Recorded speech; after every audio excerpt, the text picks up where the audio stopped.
একটা বিশেষ ঘোষণা দেওয়ার জন্য আপনাদের সামনে উপস্থিত হয়েছি।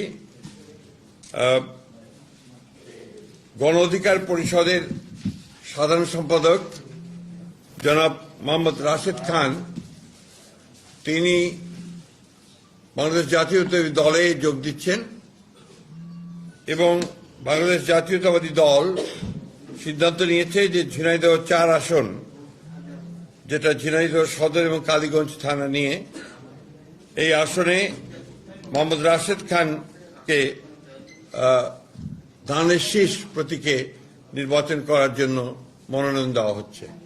এটা আপনার আমাদের দলের সিদ্ধান্ত, এটা আমি আপনাদেরকে জানালাম। আর সেই সঙ্গে আমি আপনার অনুরোধ করব,